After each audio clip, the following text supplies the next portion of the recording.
This is the second lesson in Unit 3 of MBF 3C1, College Math, Grade 11.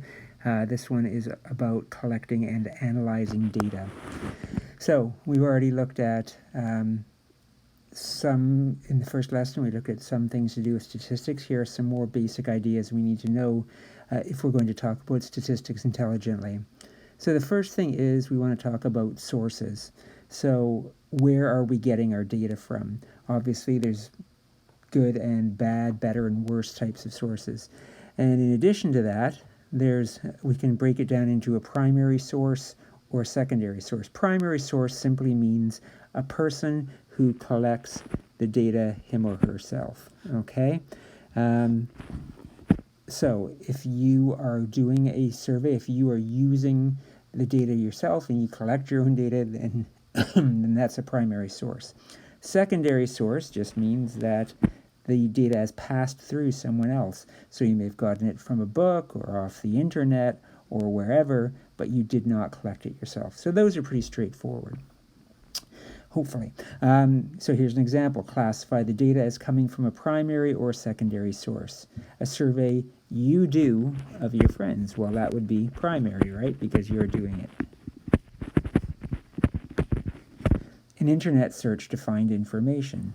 Okay, you're getting the data somewhere else, that makes it secondary. Results you find from a phone poll conducted by a radio station. So the radio station's doing the survey, so it's secondary. Data given to you that a friend collected, again, secondary. So as long as you are not doing it yourself, it's secondary. Okay, the other thing I want to talk about today is something called bias. So bias is when you don't have good data. That's one way of talking about it. So we talked yesterday about sample groups. We talked about populations. Well, if we were to survey an entire population, then we would definitely have good data because we would have everyone's information. But that's not always easy to do. So in that case, if we use a sample group, that can represent a population well, but things could go wrong. And so one of the things that could go wrong is there could be bias. So if the sample group doesn't accurately represent the population, then that could be bias. So bias is an intentional or unintentional distortion of the data collected in a survey. All right, so it's distorted data. It's not good data. A survey should be as free of bias as possible, of course. So we're looking to avoid bias. So here's a few types of bias that could crop up that you need to look out for. The first one, response bias. That's when a respondent gives an answer that he or she believes the questioner wants to hear. It could be because they're just pleasers, the kind of people who are trying to get along with people, or it could be that the person asking the question is sort of trying to lead them in a certain way. Here's an example. A parent council survey is conducted to learn if an after-school music program should be offered. The survey question reads, early musical training helps develop brain areas involved in language and reasoning. Should the school offer an after-school music program? Explain why this may result in bias. Well, this whole part here about early musical training helps develop areas involved in language and reasoning. It's like someone's trying to sell someone else on the idea. It's not just a straightforward question. The part that I haven't highlighted, should the school offer an after-school music program, that's the question. The rest of it's trying to convince someone of what's going on. And so that's where the bias comes from. They shouldn't be trying to convince someone if they really want to get legitimate data. So the first sentence is looking to persuade. It's trying to persuade the person answering the question. And we don't want that when we're trying to gather data. There's a time and a place for persuasion, but not when you're trying to gather data. So as far as rewriting the question to eliminate possible bias, I would just say, should the school offer an after-school music program? Or should our school?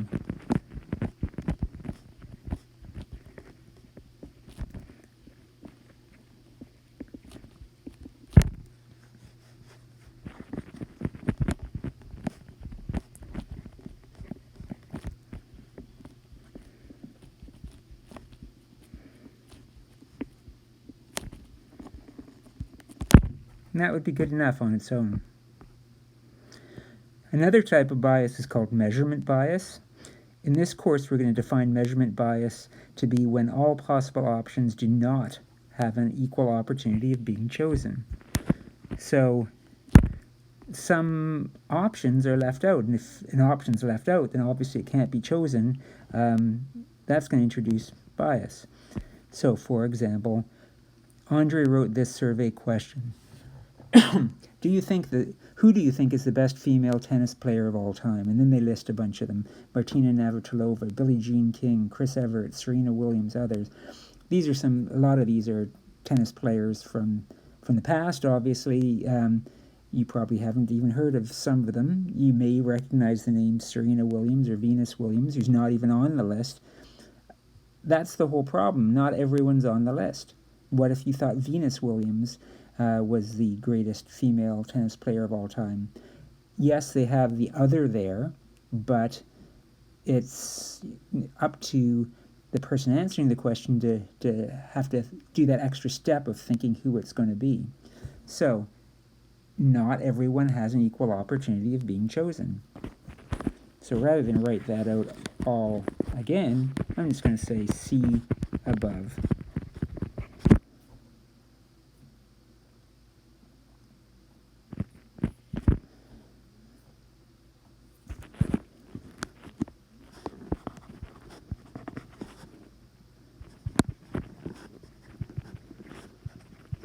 Obviously, I say some tennis players are not listed. That's kind of obvious. But what I mean is some great tennis players are not listed. How could this provide good data, right? And then we have non-response bias. Non-response bias is when part of those selected and identified as study objects cannot or will not participate in a study. The example I always go to for this is, imagine you're at home and your telephone rings and it's a telemarketer who wants to do a survey. Most people will just hang up on them. However, there are some people who would talk to them, answer questions, and they might actually get enough people to do that they felt that they get data for their survey. But the people who are talking to them and answering the questions are not going to have necessarily the same opinions as those people who hang up on them. So a portion of the population is not talking to the surveyor. That's going to lead to biased results. Here's another example. At a new restaurant, wait staff ask every fifth customer to answer a questionnaire about food quality and service once they finish their meal. Okay, so that sounds okay. Systematic sampling, they're asking every fifth one. But here's where the problem comes in. About 30% of customers fill in the questionnaire. The majority of customers who fill out the questionnaire complain about poor service. The restaurant manager concludes that the wait staff need more training. Is their conclusion reasonable? I would say no. And the reason is, think about the kinds of people who are going to actually fill this out. If someone's happy, they may just go, I don't have the time for this, I'm not going to fill out this questionnaire. But people who felt that they had poor service, they're much more likely to take the time to fill out the questionnaire. So it's going to give a biased response, a biased sort of result, making it seem like no one was happy. All right? So, no people who fill out the questionnaire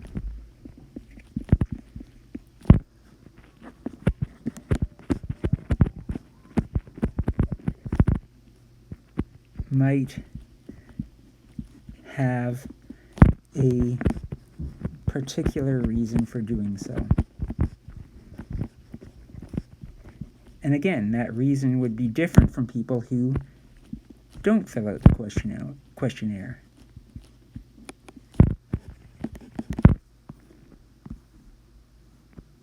All right, so those are 3 types of bias. There are other ones, but these are some of the major ones that you should know for this course. And as usual, the homework questions you can find right underneath on OneNote. So your idea is, or the idea today is, answer these questions, and I'll talk to you for the next lesson soon.